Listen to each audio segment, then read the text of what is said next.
Have you ever wished that your edutainment games were more extreme? Well, Team Xtreme Operation Weather Disaster hopes to answer your call with full motion video, top-notch acting, action, puzzles, and more.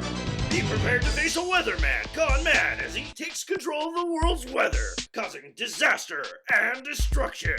Become a member of Team Xtreme, returning balance to the world and bring to justice the evil weatherman. So let's take a look at the Discovery Channel FMV learning game filled with pure 90s cheese. Team Xtreme Operation Weather Disaster is an adventure game developed by Discovery Channel Multimedia, released in 1995 for the PC and Macintosh. As briefly mentioned, a man who calls himself the Weatherman has been recently causing more and more destruction using hurricanes, tornadoes, and more. So far, Team Xtreme has been the only thing standing in his way from total destruction. But after the Weatherman takes out their leader and causes the team to retreat, it becomes up to you and an infobot named Millibar to travel the world and discover the mysteries behind his power and stop him, hopefully once and for all. Plot does get a bit weird with something about ancients who had powers to control the weather. There are rumors of another people, the ancients, who lived long ago. They were supposedly able to control the weather, but there has never been any proof of their existence until now. It does explain how the weatherman has his powers, and this is a video game, so whatever.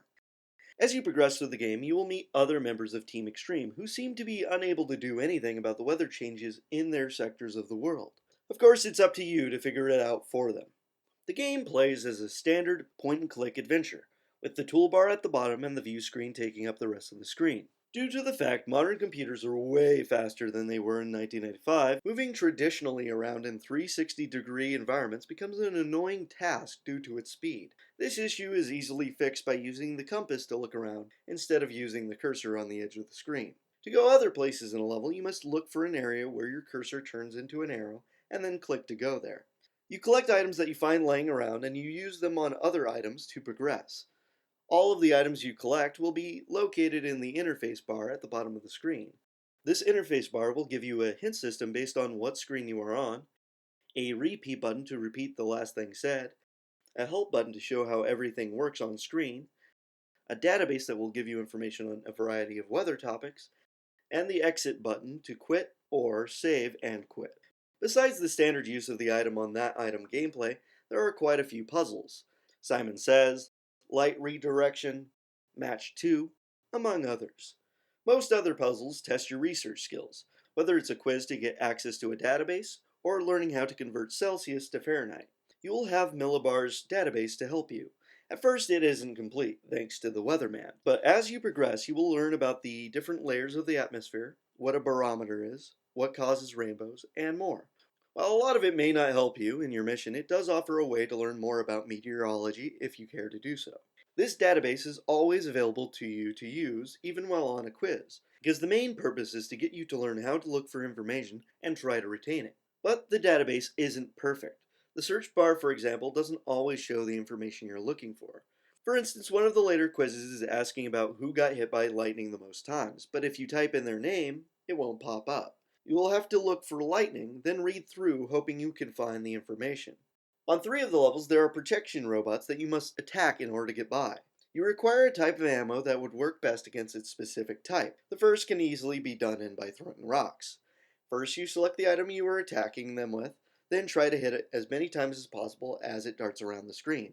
But be careful of the edges because it will send you back a screen. If you want to save your progress, you must click the exit button on the interface bar and then select the option to save. After saving, you are forced to quit, which I find is a small annoyance, but it's not too troublesome. When you start up again, click on the load option and choose your save file. This will load the level you were on from the very beginning, which I find is a great annoyance because, for example, there are puzzles that you can fail.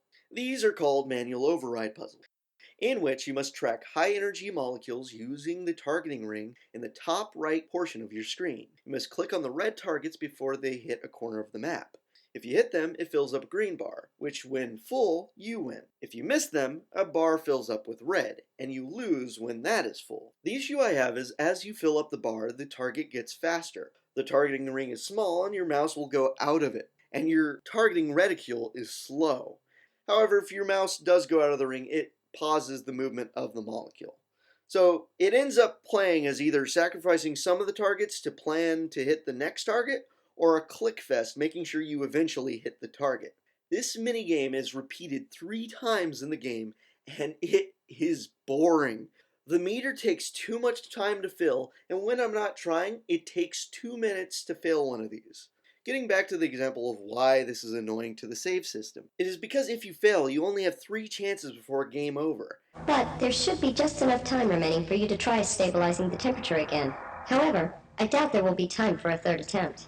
And this puzzle is at the end of certain levels. So my immediate thought was, if I only had 3 chances, and this was at the end of a level, why don't I save just in case? Well, this is how I learned that the game quits after a save, and saves only the level you were on, and not the progress. Luckily, cutscenes are skippable with a click of the mouse, making it just a trudge across all the puzzles you had previously solved.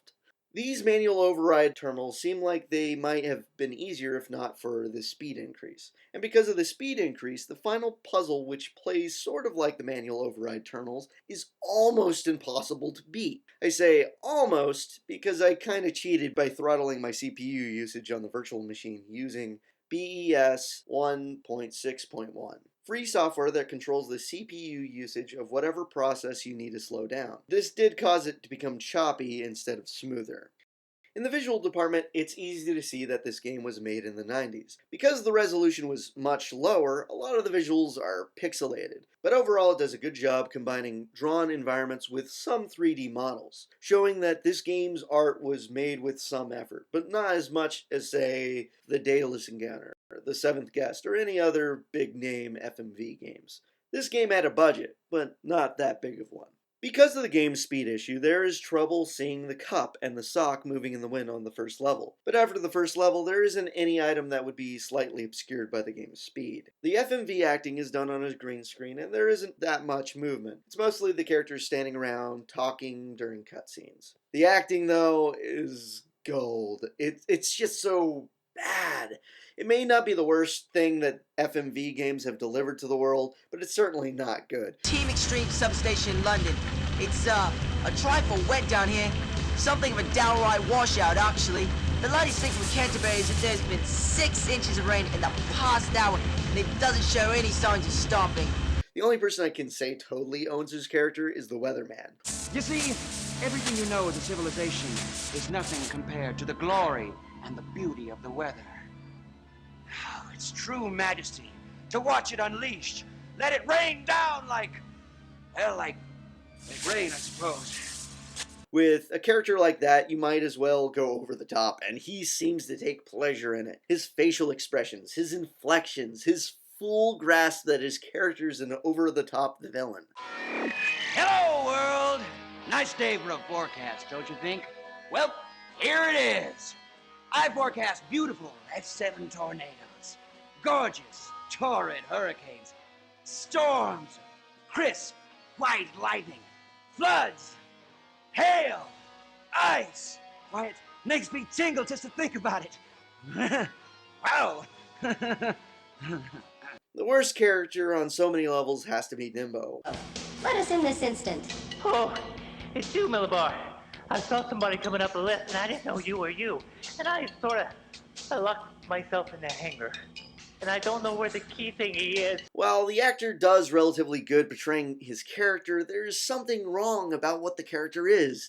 Basically, he's a glorification of a village idiot. While he's used here as a comic relief, it's sad that Team Xtreme hasn't done the right thing and get him some help, since he's clearly mentally handicapped and they're not prepared to take care of him, since they left him alone at headquarters, allowing him to lock himself in a hangar.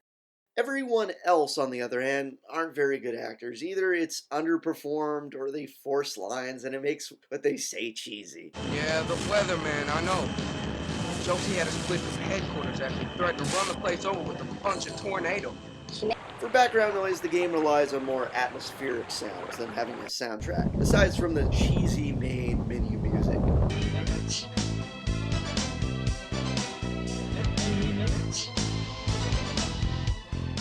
The sound effects are well done, from the swish of the cockpit to the button sounds of correct or incorrect answers. During some cutscenes, a few words of dialogue may be skipped in transition from game to video clip. I have interfaced with the Stormrunner autopiloting system. The entire Salisbury Plain is... And the best way to do that is to go to the scene of the crime. Tally-ho.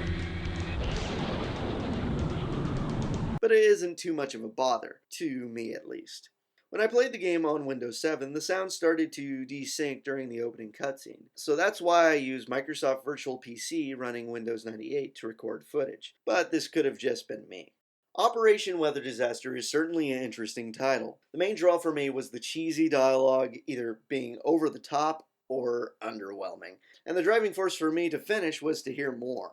The puzzles are serviceable, with the minigames becoming too boring and annoying, especially with the speed issue. But for what it's worth, the game is entertaining for how ridiculous the acting can be. If you can find this title cheap, I recommend that those with a craving for adventure, edutainment, and /or FMV cheesiness, go ahead and check it out. Right now I've seen the game go for under $20 on eBay, but I got lucky and found it cheap, under $10 at a thrift store. I wouldn't really recommend paying more than $15 for it since it doesn't offer much in terms of replayability. I'd get it more for the FMV fun factor. While checking around for more information about this game, I was surprised to learn that there was a sequel titled Operation Eco Nightmare. I have bought the cheapest one I could find, and now the only one on eBay I can see at this time is going for around $17. I might have to cover this one later. The recorded footage used is of Operation Weather Disaster on Microsoft Virtual PC using Windows 98. As mentioned before, it doesn't require this emulation to run Windows 7. Thanks for watching. Any feedback on my video or any of my other videos would be appreciated. If you want to get in contact with me, message me on YouTube or Twitter. If you want to see any of my previous work or my last reviews, click the links provided. And so allow me to close by saying, welcome to the last day of the rest of your lives.